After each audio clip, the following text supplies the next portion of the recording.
Hey y'all. I know you miss me because I've missed you, but I am back. I am back. I am back. I can't say for how long, but baby, right now, I am back.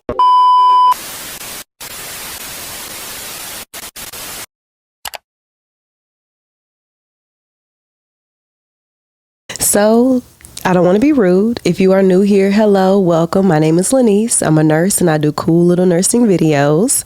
If you're not new here, you already know what I'm going to say. Thank you for tuning in to my video. It's been a while since I've done it, y'all. Hold on. I messed it up. Thank you for tuning in to my video. I really appreciate it. If you haven't already subscribed, please subscribe. I'm not asking that you like it until you watch the video because we don't want any likes that we didn't deserve. But my name is Lanice. I make these cool little nursing videos, and thank you for tuning in because you could be anywhere in the world, baby, but you are here with me, and it is greatly appreciated. So today we're going to have like a nursing in the news kind of video. I don't know if you guys watch APRN Beauty.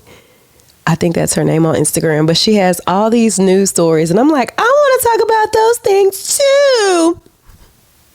So we're going to have a nursing in the news video. As you can see, I am sitting in my beanbag chair because baby girl is tired. I'm so tired, y'all. And it's only like 4 o'clock.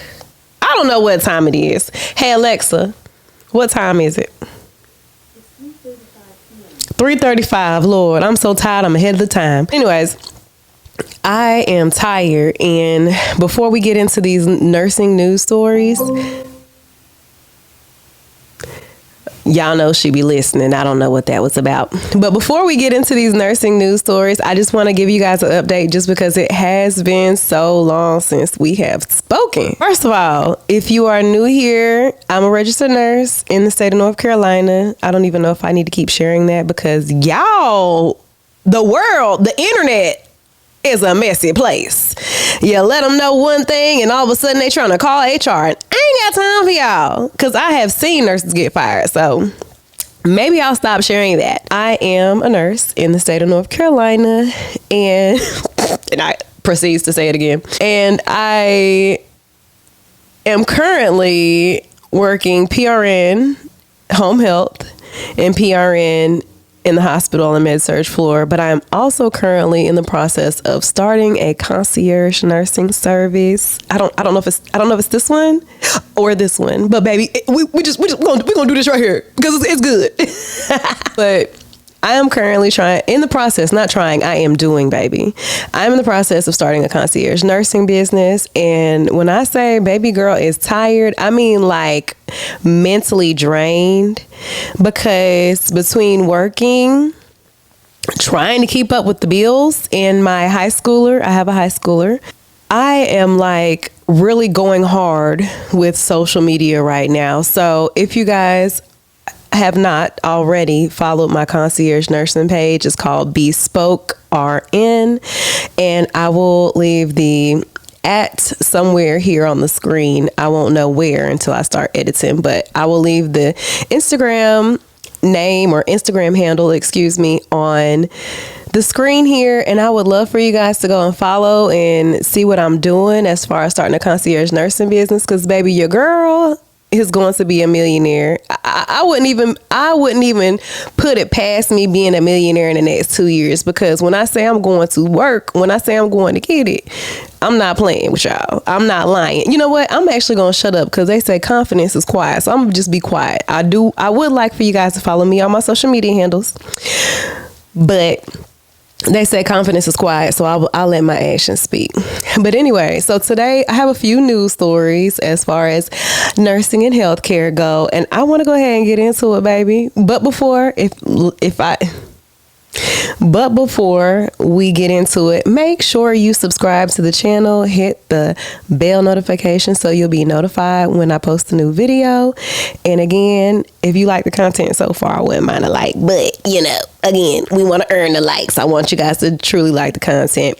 And if you know anyone that's a nurse or may also enjoy the content, please share. So let's get into it. Okay, so I actually want to start with something that is actually pretty funny. I want to start on a happy note because some of these news stories, you guys, they ain't good. They ain't good. So I want to actually start on a happy note and talk about how a NICU nurse mentorship program has actually eliminated turnover rates at a Wisconsin hospital. Give me one moment. Let me pull everything up on my phone. I should have been prepared. Y'all know how I do. If you know me, you know how I do. But let me pull everything up. BRB. Okay, I'm back. So we are here. A NICU virtual nursing program slashes nurse turnover from 38% to 0% at UW Health. Now, if you guys don't know what turnover means, it means the people that are quitting.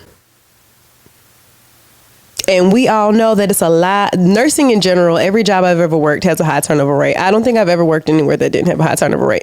My current floor, my med surg floor, I think is one of the floors that I have heard of nurses staying the longest. I heard one nurse say, I'm retiring from this floor. I'm putting all my money into my 401k and letting them match it. And I'm going to retire from this floor. Like, some people really love it. And I think it's because the manager is actually pretty good. But typically, turnover rates in hospitals are high. So let's get into what they did. So it says American Family Children's Hospital is making waves with this groundbreaking approach to supporting new neonatal intensive care unit nurses. Since rolling out a virtual new grad program in July of 2024, the hospital has seen its turnover rate for new to practice NICU nurses plummet from a staggering 38% to 0 in just 1 year. Yes, you read that right. 0 turnover. For a specialty as notoriously high stress as the NICU, this is nothing short of incredible. So what's their secret sauce? Spoiler alert, it's not just about fancy tech. This program is all about creating a smoother, less panic-inducing transition for brand new nurses stepping into the fast-paced, high-stakes world of NICU care. So I think that is great. As far as how I feel about it, I don't know if I'm the type of person that wanted a mentorship program. Whenever I was a new baby nurse, I've been a registered nurse for quite some time now. We'll just leave it at that. But when I was a new baby nurse, they had just started the residency programs. Now, at the time, because I was very late to applying to my residency program, like I was one of those people that were like, when I get out of nursing school, I already know I'm gonna have a job lined up, because I was an LPN before I was an RN. So I was already working as a nurse anyway. So I was like, well, I can just always work here. But then my mom was like, no, you need to make sure you're in the hospital. You need to get in the hospital for the experience, blah, blah, blah, blah, blah. And then, going to clinicals, they make it seem like finding a job as a nurse regardless is going to be so easy. But the year that I got out of RN school, they had been doing these residency programs, and I was very late applying to my residency program. So I kind of just got in where I fit in, which was med surg. And I didn't really care what I did. I just wanted a job. I was like, I'll just start at med surg, and if I want to go somewhere else from there, I'll just go there. I didn't really care. I didn't really appreciate the residency program at the time, partly because they never really told us what it was when we were in nursing school. They didn't come and tell us, oh, we're doing this residency program. At least I don't know if they did. I didn't remember. So I was just like, okay, I'm just doing this because I want the job. I just want to work in the hospital. This is the only way in the hospital. Let me just go ahead and do what I got to do. But as I went through the program, I realized how helpful it was to be a nurse resident. The classes that you take, they teach you things that you sometimes don't even see on the floor. They help you get better. They teach you different ways to remember your cardiac rhythms. They have an IV class so you can practice getting IVs. The people that are there to guide you along the way while you're in these residency programs, at least for mine, were very helpful. And the part that I liked the most about it was going to different floors and having a choice in, okay, this is a good fit for me. Okay, no, this is not going to be a good fit for me. So I think that the residency programs are a very good idea for new grad nursing. And if this mentorship program in Wisconsin is making the turnover rate go from 38% to 0, I think that that's an amazing idea. So glad to start the day off on a good note, because now we're going to get into something juicy. So the next news story that I want to share with you guys, actually about a nurse who ran over her coworker. Now, I got some coworkers that I maybe have had some choice words for, but running them over never crossed my mind. Never crossed my mind. Let me pull the story up for you guys. BRB. Because this is crazy, y'all. Like, this is crazy.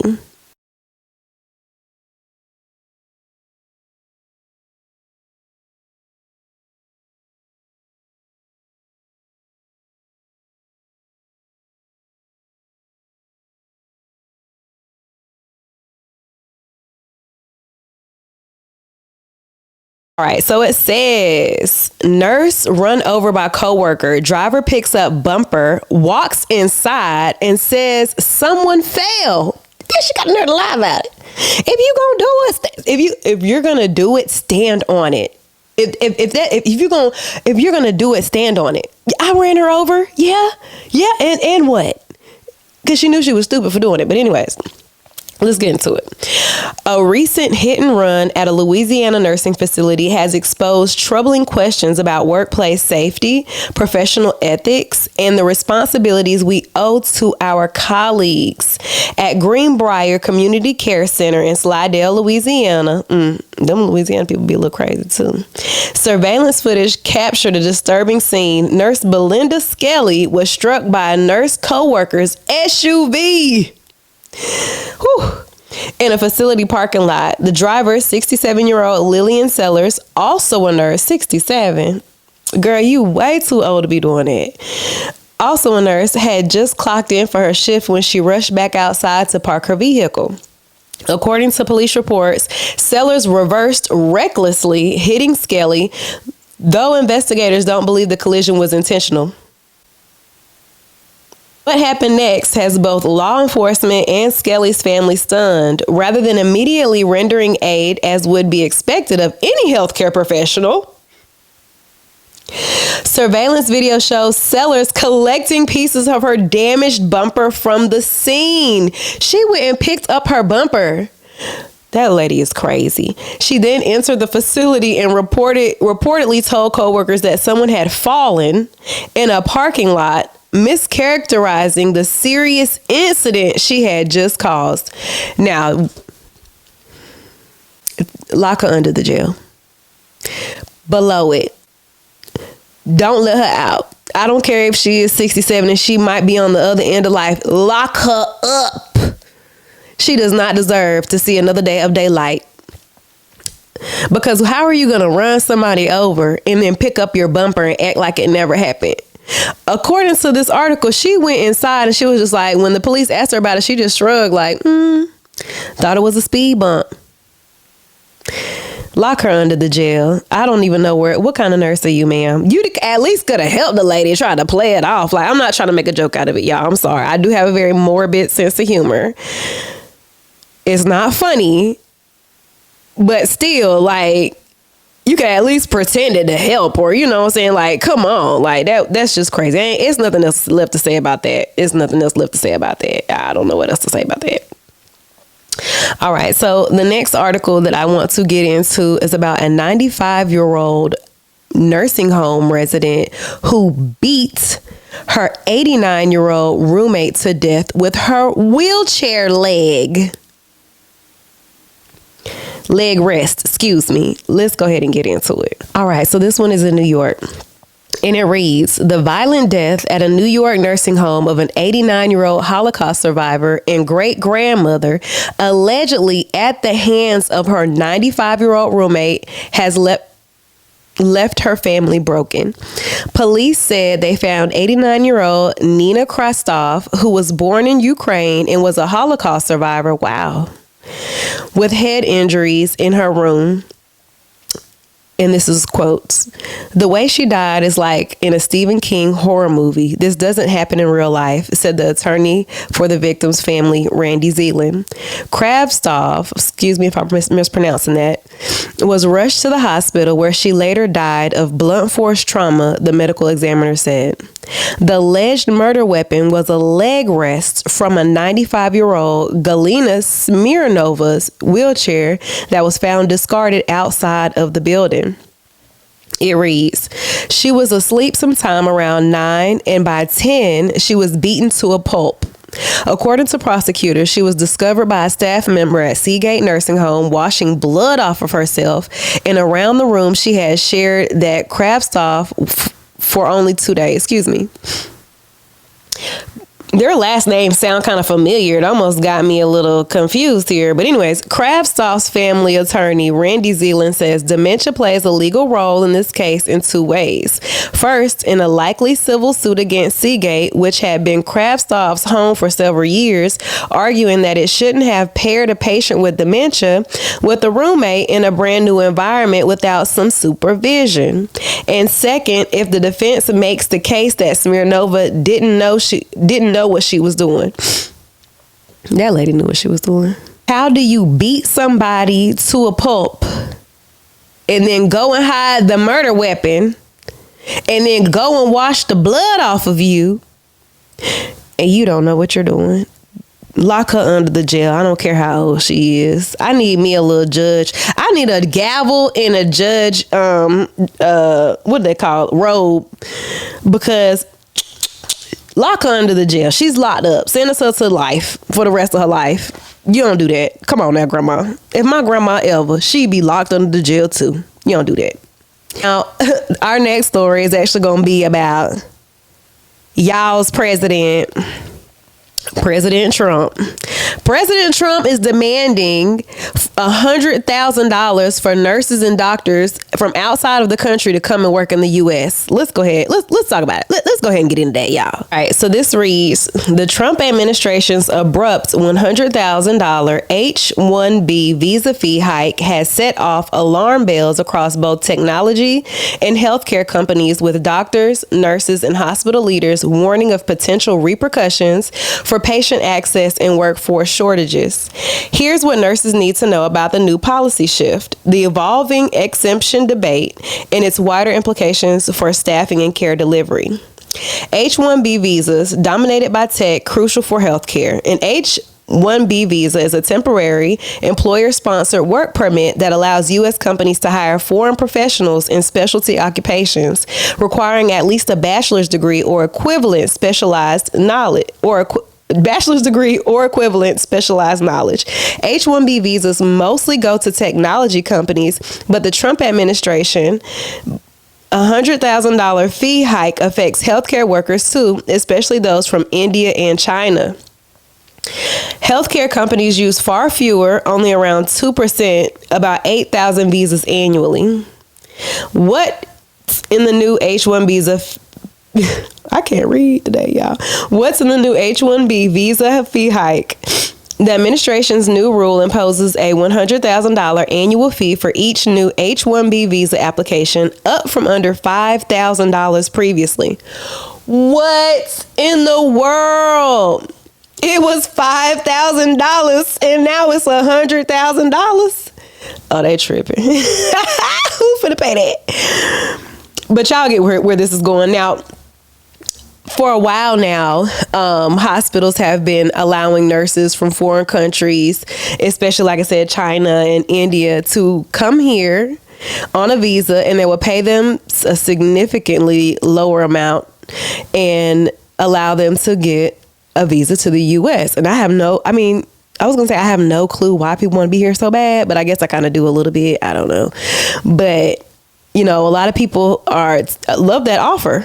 Because eventually they will get citizenship and be able to work as a nurse here and get paid much more. Of course, as an American trained, American working, American educated nurse, who wants the pay to go up and the staffing ratios to go down. Of course, I feel like if they're able to hire, businesses are all about money and making the most money. And if they're going to hire nurses from outside of the country for cheaper, of course, that means my pay ain't going nowhere. No raise, no nothing. So of course I'm like, yeah, that's gonna work in my favor. But at the same time, it's just like, dang, like he ain't playing with y'all. Like I am not a Trump supporter, but he ain't playing with none of us, not even y'all big hospital systems. So of course, I'm looking at it like, pay me. But it is what it is.